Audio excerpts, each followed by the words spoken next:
इटावा से भारतीय जनता पार्टी के सांसद रामशंकर कटेरिया को एमपी एमएलए कोर्ट ने 2 साल की सजा सुनाई, 50,000 रुपए का जुर्माना भी लगा दिया।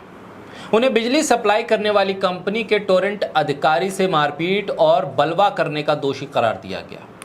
कटेरिया केंद्रीय राज्य मंत्री भी रह चुके हैं। मामला 16 दिसंबर 2011 का है। घटना के समय वो आगरा से सांसद थे। 2 दिन हो गए कटेरिया को सजा मिले हुए, लेकिन लोकसभा अध्यक्ष ओम बिरला को फिक्र नहीं हुई है कि आखिर 2 साल की सजा मिलने के बाद भी कैसे कटेरिया अभी तक सांसद हैं। लोकसभा सचिवालय ने अब तक सदस्यता खत्म करने का कोई नोटिफिकेशन जारी नहीं किया है। लग तो ऐसा रहा है कि मानो सजा के ऐलान वाली खबर अभी दिल्ली तक नहीं पहुंची है। तभी तो कटेरिया अभी भी योग्य सांसद है, अयोग्य नहीं।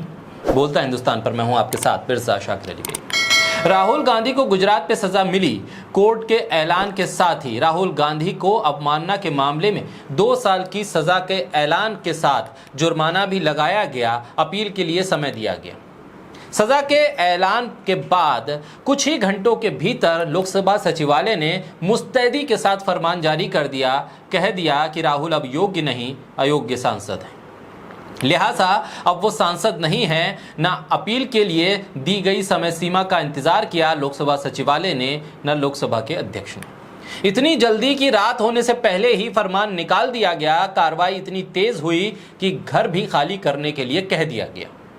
ओम बिरला की तेजी देखकर लग तो यही रहा था, समझा तो यही जा रहा था कि बीजेपी के सांसद रामशंकर कटेरिया को एमपी एमएलए कोर्ट से मिली 2 साल के कारावास और 50,000 रुपए जुर्माने की सजा के ऐलान के बाद फरमान जारी हो जाएगा, सजा भी कटेरिया की जाएगी और घर भी खाली करवा लिया जाएगा।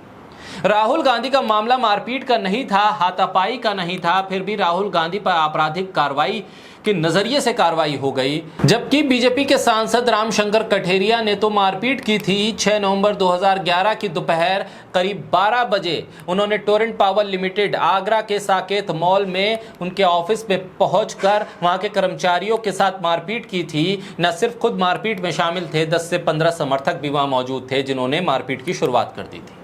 कटेरिया मारपीट के मामले में वैसे भी अव्वल रहे हैं, तभी तो बीजेपी से टिकट भी उन्हें मिलता रहा है और जीत भी मिलती रही है। सांसद कटेरिया के सुरक्षा कर्मियों ने 6 जुलाई 2019 को आगरा के कहरनल टोल पर टोल कर्मियों से मारपीट की थी। टोल प्लाजा पे लगे सीसीटीवी फुटेज में कटेरिया टोल कर्मी को थप्पड़ मारते दिखाई दिए थे। कटेरिया के सुरक्षा कर्मी ने भी टोल कर्मियों से मारपीट की थी, डंडे से पीटा था, फायरिंग भी की थी। सांसद रामशंकर कटेरिया आगरा से 2 बार सांसद रहे। पहली बार 2009 में वो आगरा लोकसभा सीट से चुने गए। इसके बाद 2014 में भारतीय जनता पार्टी ने दोबारा टिकट दिया, दोबारा जीते। 2014 में मोदी सरकार में केंद्रीय मानव संसाधन राज्य मंत्री बने। इसके बाद वो एससी आयोग के अध्यक्ष भी रहे। 2019 के लोकसभा चुनाव में आगरा से उनका टिकट कट गया। उनकी जगह वर्तमान में केंद्रीय राज्य मंत्री सांसद प्रोफेसर एसपी सिंह बघेल को टिकट दिया गया। रामशंकर कटेरिया को इटावा से टिकट दिया गया। बहरहाल इंतजार इस बात का है कि आपराधिक मामले में, मारपीट के मामले में 2 साल के कारावास की सजा जिस सांसद को मिल चुकी है और उस पर 50,000 रुपए का जुर्माना लग गया है, सजा का ऐलान हुए 2 दिन बीत गए हैं, आखिर उसको सजा अब लोकसभा सचिवालय कब देगा? यानी लोकसभा सचिवालय कब वो फरमान जारी करेगा जिसमें रामशंकर कटेरिया योग्य से अयोग्य सांसद घोषित होंगे? कटेरिया को मिली सजा की खबर अब कब लोकसभा के अध्यक्ष तक पहुंचेगी और कब वो तेजी से कार्रवाई करते हुए कटेरिया की सदस्यता को भी रद्द करेंगे और घर भी खाली करवाएंगे? क्योंकि राहुल गांधी का मामला तो नजीर बन गया है। त्वरित कार्रवाई, त्वरित एक्शन। यहां सदस्यता गई, उधर घर खाली हुआ।